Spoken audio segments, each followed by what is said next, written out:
Something feels off about the internet lately. It's subtle but pervasive. You scroll through feeds, and the comments they just don't quite connect. Bizarre, odd-generated accounts are getting millions of artificial likes. Content farms churning out endless, empty articles. It's like walking through a ghost town, but the lights are still on. This isn't just a feeling. It's a measurable, terrifying reality. Over 51% of global internet traffic is no longer human. Bots, algorithms, and automated scripts now dominate the web. This isn't some dystopian future. It's happening right now.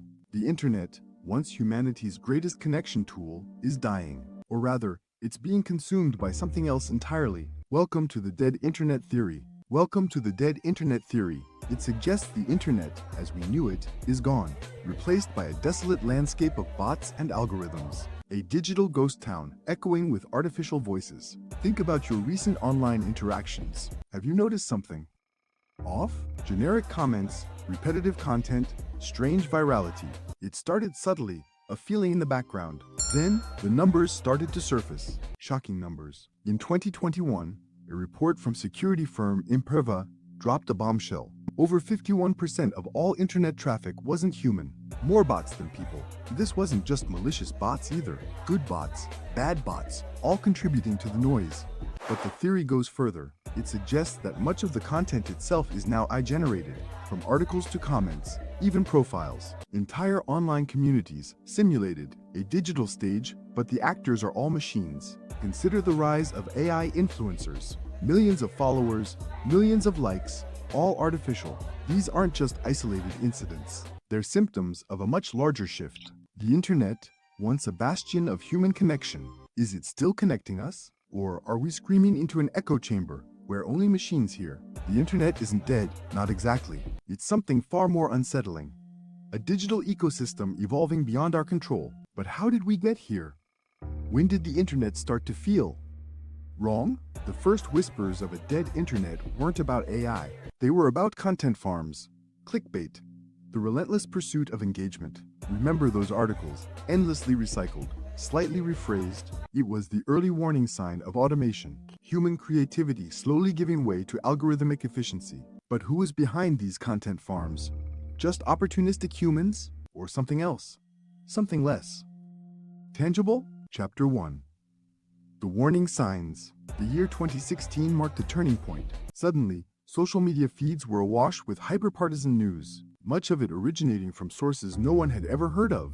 Bots, millions of them, amplified these messages. They weren't just sharing, they were interacting, creating an illusion of widespread human consensus. But was it consensus?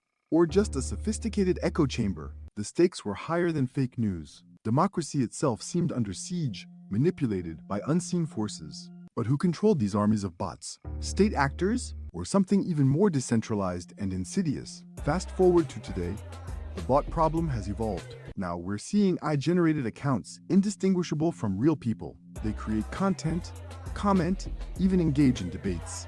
And here's the kicker. They're getting millions of artificial likes, not from other humans, but from other AI accounts. A self-sustaining digital echo chamber, devoid of human input. It's like walking into a bustling city, only to realize everyone is a hologram. The sheer scale of this phenomenon is staggering. Over 51% of global internet traffic is no longer human. This isn't a theory. It's a verifiable fact reported by companies like Imperva. More than half of everything online is machine talking to machine. Think about that. The majority of what we perceive as the internet is not for us. It's for them. But what are they talking about? What's the purpose of this digital ghost town? Chapter 2. The botnet. Bizarre. The economics of this digital deception are surprisingly straightforward. Influence is currency online. And where there's currency, there's a market. You can buy likes, followers, comments, entire botnets. For a few dollars, anyone can create an artificial sensation or silence a dissenting voice. This isn't just about vanity metrics for influencers. It's about manipulating public perception at scale. Consider the political implications. Campaigns can simulate grassroots support or manufacture outrage against opponents. But who are the buyers of these services?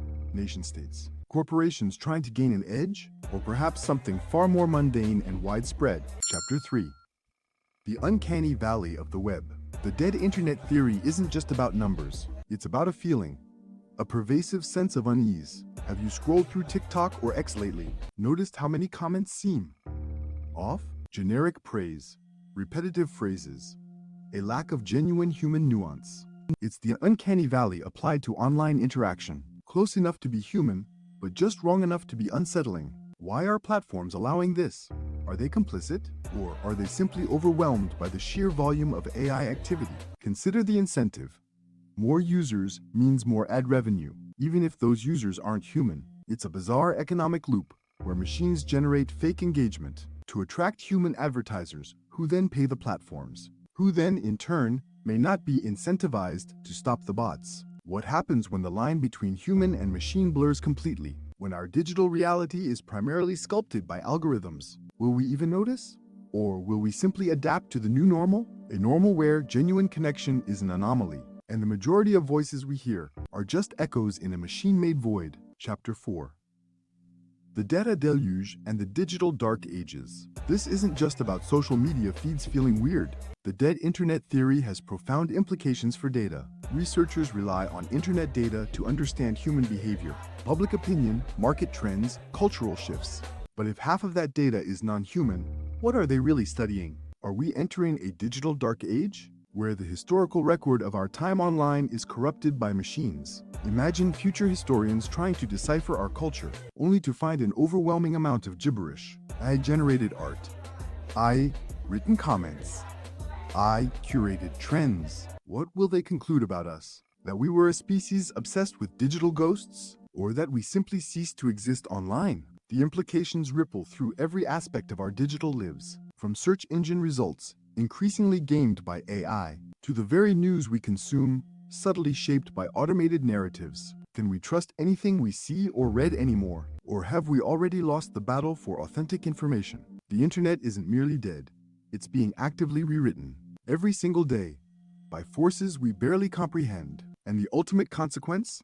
That remains to be seen. The ultimate consequence? That remains to be seen. But the truth is, the internet isn't dead.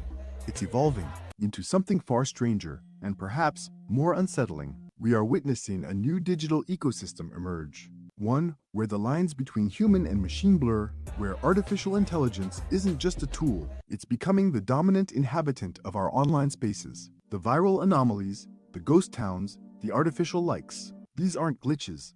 They are symptoms. Symptoms of a digital landscape fundamentally altered. The internet traffic isn't just 51% non-human.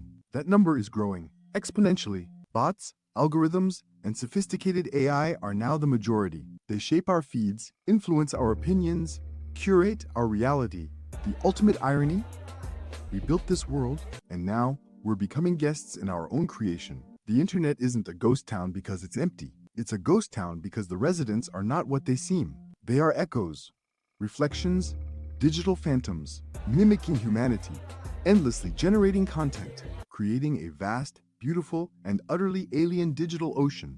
What does this mean for our culture, our sense of connection, our very perception of reality? The dead internet theory isn't a theory, it's a prophecy, and we are living through its chilling fulfillment. The dead internet theory isn't a theory, it's a prophecy, and we are living through its chilling fulfillment. So, what does this digital ghost town mean for us? For human connection, it forces us to redefine authenticity, to seek out the real, the tangible. The value of genuine human interaction skyrockets in this artificial landscape. Perhaps the internet's death is a wake-up call, a chance to rebuild or at least refocus, to appreciate the spaces where real minds still meet. The future of the web might be less about limitless expansion and more about curated, verified human spaces. A return to quality over sheer quantity.